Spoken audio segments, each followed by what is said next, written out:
Congratulations! With an average score of 89.5%,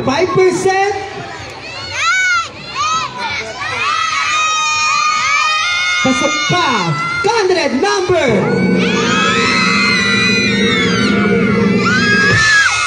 2.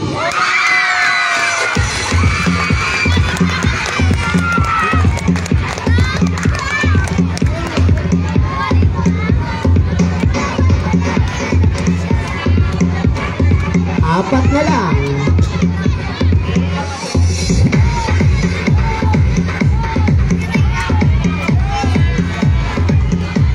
Alright, samahan mo na si candidate number 2 dahil pasok ka rin sa top 5. Candidate number...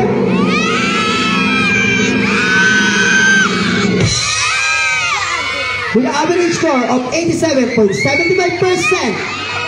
Pasok ka, candidate number...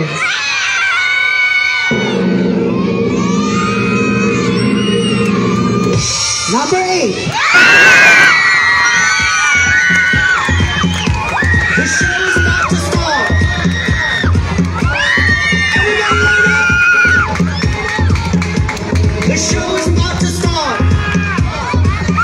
At ang pangatlong kandidata na mapasok sa ating top 5 with an average score of 87.5% ay walang iba kundi si candidate number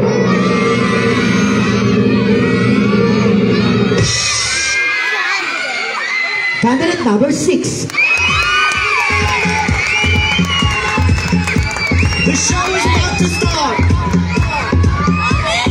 Everybody line up. The show is about to start.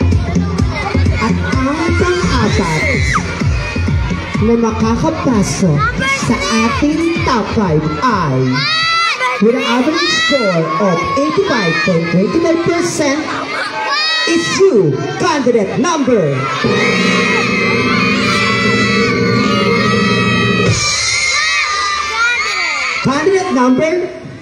number 3. No one ugly allowed. Again, thank you so much sa kanila. Eto na, yung isang makakapasok sa ating top 5 ay siya rin ang nanalo para sa ating piso, oo, ayan. Piso signature, piso perma, ayan. Piso perma para sa kabuhayan. Oo, eto nga ang sinasabi namin kanina.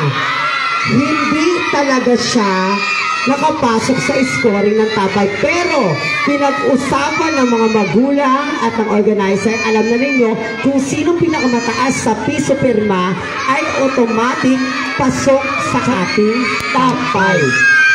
Malinaw po yan, bago mag-umpisa ay pinag-usapan na po yan ng parents at ng mga organizer. So, ikaw ang lucky dahil ikaw dinanalo sa piso perma. Pasok ka sa top 5. Candidate number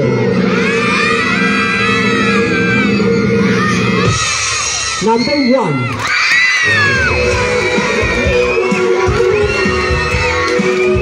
And now sa ating tatlo, hindi pinalan ay meron kayong prize para galing kay Kagawad Ning Atip. Ayan, ibigay na natin, syempre. Galing kay, kay Ning Atip. Palakpakan naman natin ang ating top 5.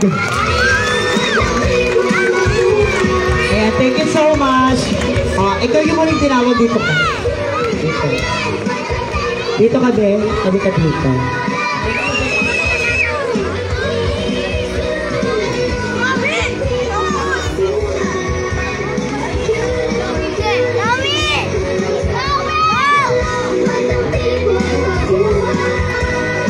Baby, dito ka na, baby. Ikaw yung unang tinawag dito.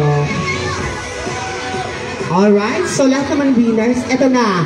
Ito na ang ating top 5. Number 2, number 8, number 6, number 3, and number 1. One question lang para sa ating mga ayan na po ang ating top 5. magaganda at Prince Charming ng Manresa, Princess Charming ng Manresa, di ba? Bongga. Alright.